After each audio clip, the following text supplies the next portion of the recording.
Let's see this question. बच्चों यहाँ पे क्वेश्चन में एक आपको ये जो पीस दिख रहा है एक करंट कैरिंग कंडक्टर है, ठीक है। यहाँ पे आप देख पा रहे हो कि क्रॉस सेक्शन एरिया ज़्यादा है, आगे बढ़ रहे हैं हम, यहाँ पर एरिया रिड्यूस हो रहा है और यहाँ पे चेंज हो गया। तो यहाँ पे दो सेक्शन है, 1 1, और दूसरा सेक्शन यहाँ पे 2 2। क्वेश्चन को देखते हैं। Area of the cross section of A current carrying conductor is a note,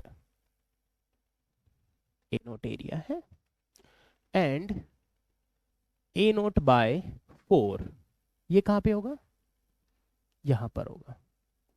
मतलब यहाँ पर एरिया सिंपली 1/4 हो गया है इसके कंपैरिजन में।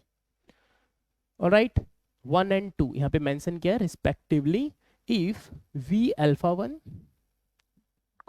v alpha 2 and even e2 be the drift velocities and electric field at section 1 and 2, it means यहाँ पर बेटा क्या दिया है, ड्रिफ्ट वेलोसिटी, यहाँ पे ड्रिफ्ट वेलोसिटी ये है, एरिया यहाँ पे गिवन है। यहाँ पर जो इलेक्ट्रिक फील्ड इंटेंसिटी है वो है E1, और यहाँ पर जो इलेक्ट्रिक फील्ड इंटेंसिटी होगी वो कितनी है, E2। E1 E2 V1 V2, आपको V alpha 1 और V alpha 2 से इसको डिनोट किया। ड्रिफ्ट वेलोसिटी, इलेक्ट्रिक फील्ड और एरिया, ये तीन चीजें हमारे पास यहाँ पर है। इलेक्ट्रिक फील्ड बदलेगा, ड्रिफ्ट वेलोसिटी बदलेगी, एरिया बदला हुआ है। क्यों बदलेगी उसको अभी हम एक्सप्लेन करेंगे, और इनके बीच में रिलेशन क्या है उसके ऊपर अभी हम बात करने वाले हैं। ऑलराइट, सो क्या रिलेशन होगा इनके बीच में जो हम इस क्वेश्चन को सोल्व करने में यूज करने वाले हैं। तो क्या रिलेशन हम यहाँ पे यूज करने वाले हैं, तो बच्चों यहाँ पे आपको पता है J is equal to sigma into E. J बेटे यहाँ पे क्या, current density, alright, sigma E ये इसकी कंडक्टिविटी को रिप्रेजेंट कर रहा है, ई यहाँ पर इलेक्ट्रिक फील्ड इंटेंसिटी, हम इसको क्या बोलते हैं, ओम्स लॉ, ठीक है। क्या बोलते हैं भाई, ओम्स लॉ हम इसको बोलते हैं। ऑलराइट, एरिया, करंट तो दोनों में सेम रहने वाला है, तो क्या मैं इसको ऐसा लिख दूं, I डिवाइडेड बाय ए। ये गिवन मटेरियल के लिए कांस्टेंट होता है ना भाई, ये तो गिवन मटेरियल के लिए कांस्टेंट है ना। ई जो इलेक्ट्रिक फील्ड है वो वेरी कर सकती है, करंट है, सेम कंडक्टर है, तो जितना करंट यहां से एंटर कर रहा होगा वही तो बाहर निकलेगा, आई भी सेम है। तो यहां से हम क्या कंक्लूड कर सकते हैं, I is equal to sigma E A, ये हम लिख सकते हैं। राइट, तो बेटा इस क्वेश्चन के अंदर हम क्या करेंगे, ई ए का जो प्रोडक्ट है वो बराबर लिख देंगे। इसका मतलब क्या हुआ, इस सेक्शन पे डेफिनेटली करंट सेम रहेगा, तो यहाँ पे करंट किस बात पे डिपेंड करना, प्रोडक्ट ऑफ ई इंटू ए, ये तो कांस्टेंट है, दोनों जगह कैंसिल हो जाएगा, वो तो नहीं बदलने वाला। तो पोजीशन के साथ इलेक्ट्रिक फील्ड और एरिया दोनों बदल रहे हैं, बट इनका प्रोडक्ट क्या रहेगा, constant.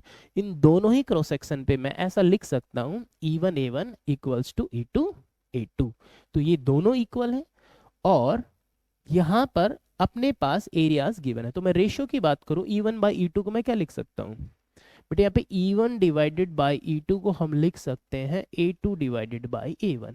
Right, so A2 by A1, A2 से मतलब है मेरे पास दिस, और A1 से मतलब है मेरे पास दिस, इनका रेशियो लेंगे, means A0 by 4 divided by A0, it means 1/4। Ratio हम अपने पास क्या आ रहा है भाई, 1:4। इलेक्ट्रिक फील्ड्स का रेशियो क्या ऐसा किसी ऑप्शन में गिवन है, तो यहाँ पे हम फोर्थ ऑप्शन देख पा रहे हैं, ये करेक्ट हो गया। ऑलराइट, फोर्थ ऑप्शन करेक्ट है, बाकी भी हमें चेक करने पड़ेंगे।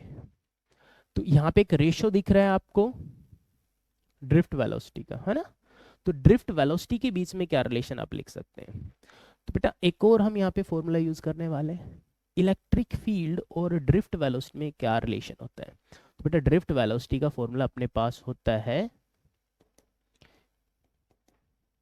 ऑलराइट, ये आप सभी ने पढ़ा होगा बिल्कुल, ये रिलेशन अपने पास होता है। सभी टर्म्स आपको क्लियर है, ये ड्रिफ्ट वेलोसिटी है, charge on electron, mass of electron, electric field intensity tau, ये रिलैक्सेशन टाइम होता है। ऑलराइट, तो आप यहाँ पे बोल सकते हो drift velocity is proportional to the electric field intensity, इसके डायरेक्टली प्रोपोर्शनल होती है। जितना ज्यादा इलेक्ट्रिक फील्ड होगा उस गिवन मटेरियल के लिए उसकी ड्रिफ्ट वेलोसिटी उतनी ही ज्यादा होगी। बट आप मटेरियल बदल दोगे तो वहां पर टाउ की वैल्यू बदल जाएगी, जो एक रिलैक्सेशन टाइम है दो सक्सेसिव कोलिजन के बीच में, एक एवरेज कोलिजन टाइम है ना। तो ये बदलेगा, मटेरियल बदलने से तो बदलेगा, बट मटेरियल तो यहाँ पे सेम ही है, क्रॉस सेक्शन ही तो बदल रहा है।